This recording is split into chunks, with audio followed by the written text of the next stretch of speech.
La deuxième épître de Paul aux Corinthiens revêt un caractère personnel, autobiographique. Nous trouvons Paul et le paradoxe des situations avec lesquelles il fut confronté. La force dans la faiblesse, patience dans les tribulations, attristé, toujours joyeux, n'ayant rien et possédant tout, et beaucoup d'autres aspects cités dans les chapitres 1, 4, 6, 11 et 12 de cette lettre. Ce paradoxe sera aussi celui du croyant, qui a fait don de tout son être à Dieu, car ce paradoxe est de Dieu. C'est sa méthode pour obtenir ce qu'il désire. Il ne saurait y avoir la véritable connaissance sans le brisement, et le Saint-Esprit n'a d'autre but. Tout nouveau brisement aura toujours pour effet une croissance de la connaissance de la personne de Christ, une manifestation plus pleine des vertus de cette vie.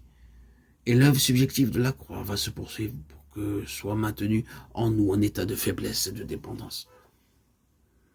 La douceur et l'humilité, comme toutes les vertus de sa vie, sont inimitables, que ce soit l'amour, la patience, la joie, la bonté.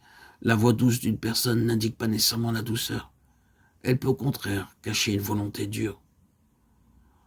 Toute maîtrise de soi pour manifester l'une de ces vertus est une preuve assurée qu'elle n'est pas en nous.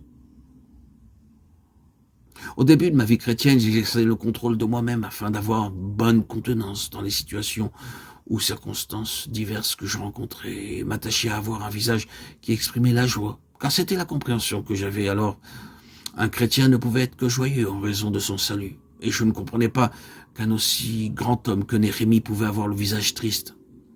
Je craignais de m'entendre dire « Votre visage n'est pas aussi joyeux qu'hier ».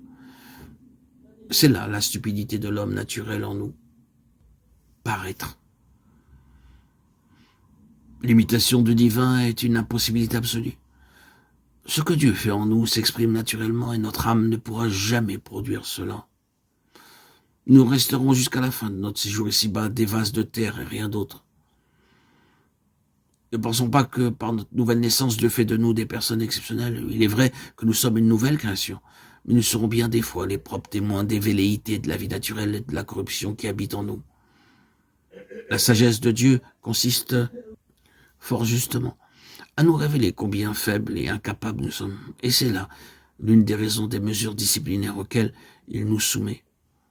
Combien de craintes et d'appréhension pouvons-nous éprouver dans certaines situations, et Satan de nous souffler que la crainte, ce n'est pas la foi, cela tend à nous décourager et nous abattre. Mais avons-nous entendu les cris de David dans les psaumes 142 et 57 et dans beaucoup d'autres? Que pensons-nous? Était-il sans foi? Il était le oint de Dieu, le chantre agréable d'Israël, l'Esprit de l'Éternel parlait par lui. De Samuel 23, 1 et 2. Quant à Paul, nous étions excessivement accablés et désespérions de conserver la vie. De Corinthiens 1, 8. Tant que nous ne sommes pas passés par ce brisement, nous ne comprenons pas que nous resterons toujours dans des vases de terre. À ce stade, nous sommes encore d'un bel albâtre. La discipline de l'esprit s'attache à briser notre volonté propre, et ceci explique que ceux qui sont passés par le chemin de la discipline, qui ont été éclairés, sont caractérisés par le trait de la douceur, car un esprit doux et paisible est d'un grand prix aux yeux de Dieu. 1 Pierre 3, 4. Il est le fruit d'une marche dans les voies et la lumière de Dieu en toute soumission et obéissance.